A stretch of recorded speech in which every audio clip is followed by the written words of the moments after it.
Hey guys, this is the turning point.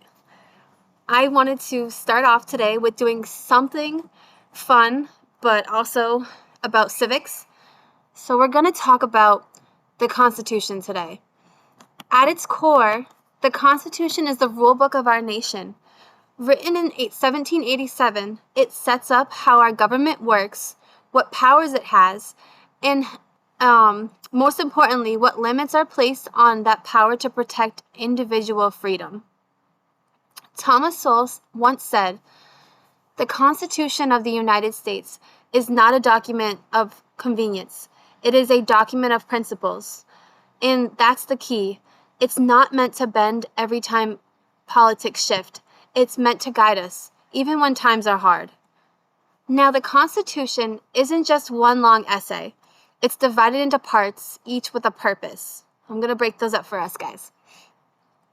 The Preamble is the introduction. It begins with "we the people" and lays out the goals: justice, peace at home, defense, the general welfare, and liberty. Think of it like a mission statement, reminding us that government exists to serve the people. Next is the Articles.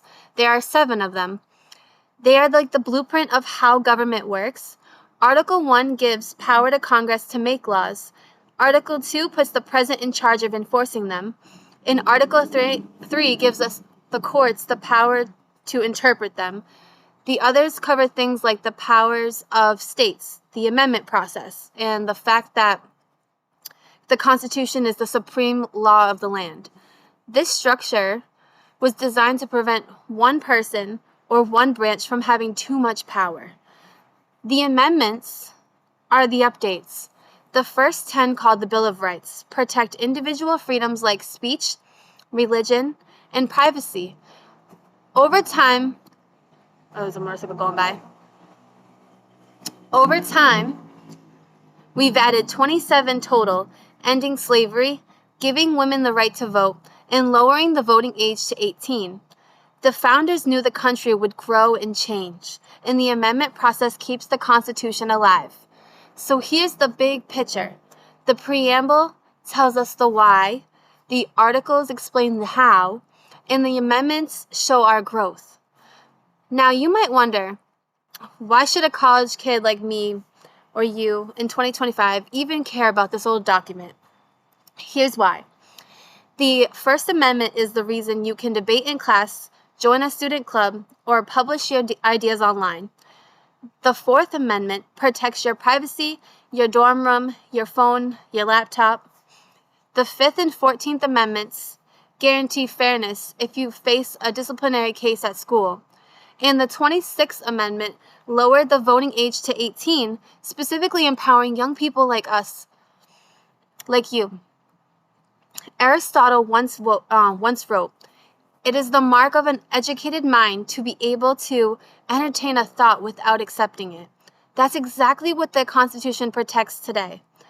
The right to speak, listen, and wrestle with ideas even when we don't all agree. But the Constitution isn't just a list of rights. It's a story. It's full of lessons worth remembering. Take the preamble. Did you know the first drafts didn't actually say "we the people"? They listed the states by name, like, Massachusetts, Pennsylvania. But when it was finalized, they changed it to those 3 simple words. That tiny edit was huge. It shifted power from the states to all of us as citizens. The lesson here: democracy only works if we take ownership. Here's another. The Bill of Rights almost didn't exist. The founders thought it was necessary. They assumed government would naturally respect freedoms. But citizens demanded more. Because of their pressure, we got freedom of speech, freedom of religion, and protections from unreasonable searches. Rights don't survive by accident. They exist because people fought for them. Then there's the secret of Philadelphia. In 1787, the delegates literally locked the doors, covered the windows while writing the Constitution. They needed the space to argue, wrestle with the ideas, and compromise without outside pressure. That teaches us something too. Real progress often requires honest dialogue, even messy conversations. On campus, that might mean protecting freedom of speech, and even when we don't all agree. Finally, the Constitution, this is a fun fact, is the oldest written national constitution still in use today, anywhere in the world. And why has it lasted? Because it was built to adapt. Through amendments, it ended slavery, given women the right to vote, and lowered the voting age to 18. That's the balance, honoring tradition while still making change for the future. And that's where our generation comes in. Here's the thing. The Constitution isn't just for students. It applies to adults at home too. Parents rely on the First Amendment when they speak at school board meetings or raise their children in their faith. The Second Amendment affects how families think about safety and responsibility. The Fourth Amendment protects homes from unlawful searches. And the 10th Amendment leaves power with local communities, giving families a voice in what happens close to home. For working adults, the Constitution influences due process on the job, how taxes are paid, and how much the government has in daily life. It affects the policies on healthcare, education, and the economy. These are all issues that touch every single family. So whether you're a student learning independence for the first time or a parent balancing family life, the Constitution matters. It's the guardrail that protects our freedoms at school, at work, at home. And here's the part that we can't ignore. We can't defend what we don't understand. Thomas Sowell once said, if you don't understand the Constitution, then you don't understand the basis of freedom in America. And he's right. Too often we treat freedom as something automatic, like it's always just gonna be there and it's been there.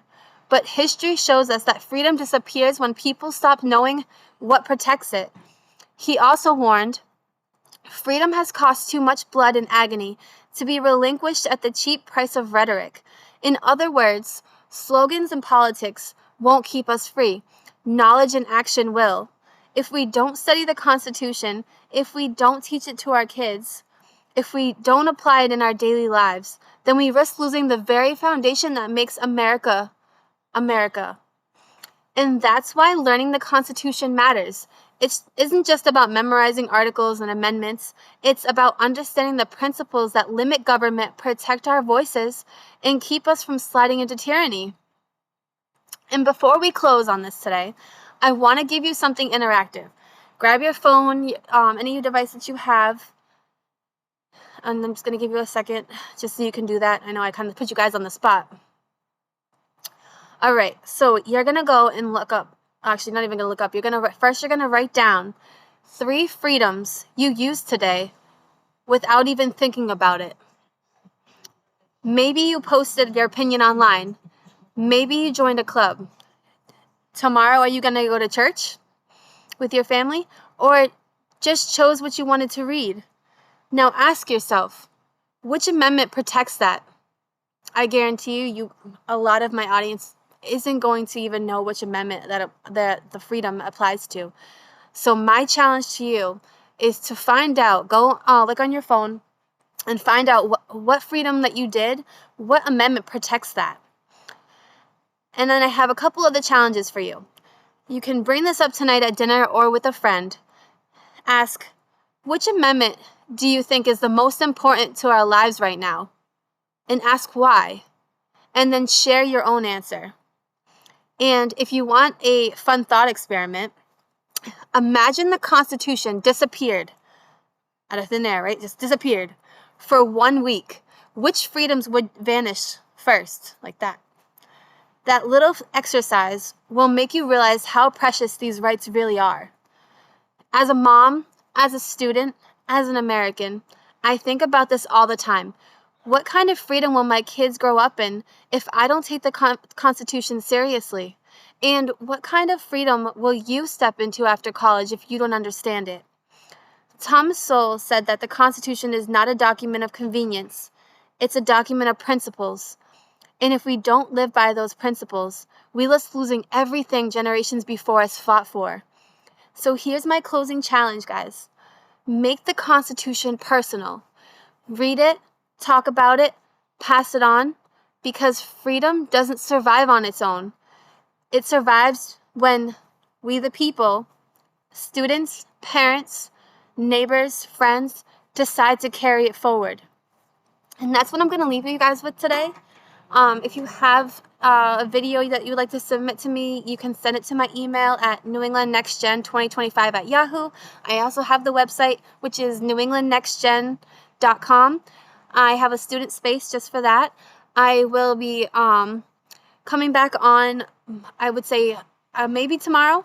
But right now, my plan is to do a possible interview on Monday with someone from our generation that is going to talk about, with me and her, are going to discuss raising our children, because I'm a mother of 3, raising our children in this world today, and raising them up in their faith, and how we're, raising them up in this crazy world.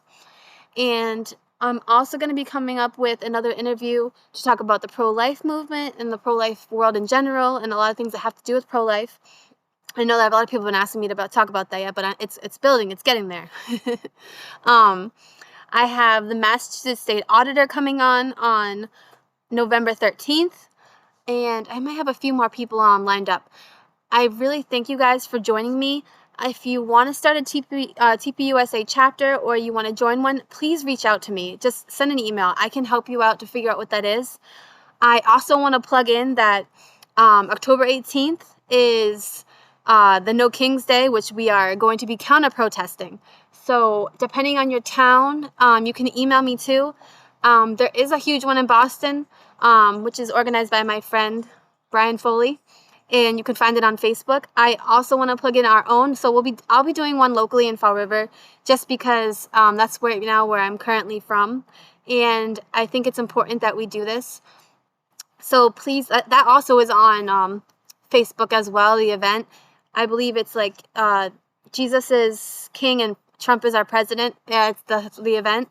But if you just want to email me, I can send you all the info. I believe we're going to be meeting out in Fall River up near Friendly's at around 12 to 2. If you want to come support us and come be with us to support Charlie. Also, I want to say, sorry, I'm pausing here too long, but I want to say that feel free to ask me anything that you want to hear on the next video. I started with the Constitution. We're going to work through a few things politically. I am trying to get us all educated on as much as we can. I know that a lot of people want to talk about ICE. I haven't gotten there yet. I'm getting there. I want to make sure that we cover all our bases when we talk about it, that we know all the perspectives and as much info as we can when we discuss it. And I also would like to do an interview with a couple of people on that, so that's not just my voice. I really love you guys. Thank you so much for joining me. I'm sorry I rambled on at the end, but I hope you guys have a great day. And feel free to forward this video to anyone who might not know about the Constitution or wants to learn about it. This could be really helpful to them. Thank you so much, guys. Bye.